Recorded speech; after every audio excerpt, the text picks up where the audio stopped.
Goeiemôre geliefdes, dis Woensdagoggend die 17de Junie en ons is hierdie week besig steeds met die wonderlike tema van innerlike genesing, hoewel ons hierdie week kyk na hoe godsdiens, as dit met verkeerde patrone en met verkeerde gesindheid beoefen word, eintlik nadelig vir innerlike genesing kan wees.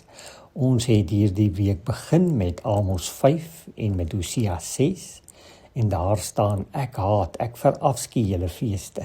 Ek het niks aan julle feestydde nie, het die Here gesê, want ek verwag liefde eerder as offers, toewyding aan my eerder as brandoffers.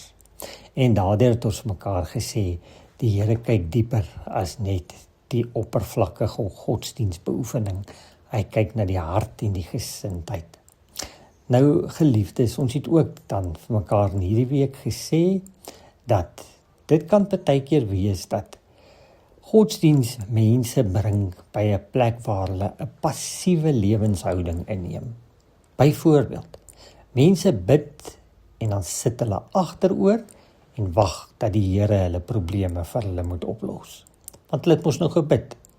En dit terwyl die Here Jesus vir ons kom sê en vir ons duidelik leer, ons moet bid en werk. Jy kan nie net bid en agteroor sit en dan verwag jy dat alles in plek gaan val nie. Nee, as jy oor 'n saak gebid het, dan staan jy op en jy doen alles in jou vermoë om hierdie probleem op te los. Tog weet ons, is daar mense wat die gebed anders wil interpreteer en verstaan. Gebed beteken vir sulke mense, as ek vir God gevra het, sal hy alles vir my doen. Ek self hoef geen vinger te verroer nie. En dit weet ons, is natuurlik nie die bedoeling van wat die Here Jesus ook vir sy disippels geleer het nie, nee. Dan kyk ons ook in hierdie oggend na swaarmoedigheid as gevolg van godsdiens. Godsdiens kan mense soms bedruk maak. Dit gebeur veral as daar te swaar klem gelê word op wette en reëls van die godsdiens. Dit gebeur ook as die Here se straf en oordeel te sterk beklemtoon en verkondig word. Dit maak 'n mens negatief oor jouself en laat jou verworpe en verlore voel. Wat swaarmoedigheid en bedruktheid natuurlik op die einde van die dag net bevorder. Geliefdes, ons godsdiens is nie bedoel om ons op die einde van die dag in die grond in te trap nie. Godsdiens kan gevaarlik wees as dit net 'n plig is en daar geen blydskap en vreugde in is nie.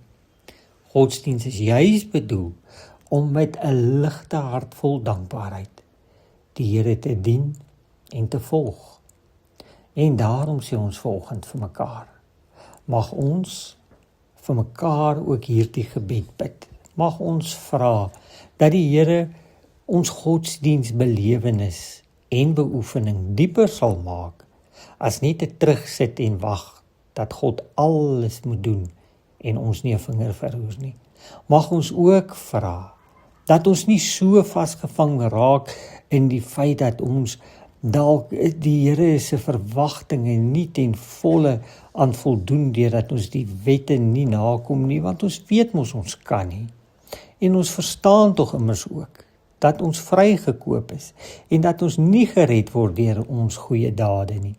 En dat ons juis die vryheid van sonde en vryheid van die wet deur ons Here Jesus se regverdigmaking kan ervaar en beleef.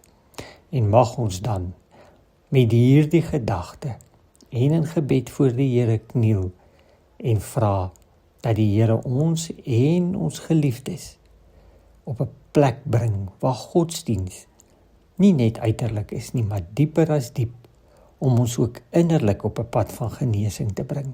Ons bid dit vir mekaar in Jesus se naam. Amen.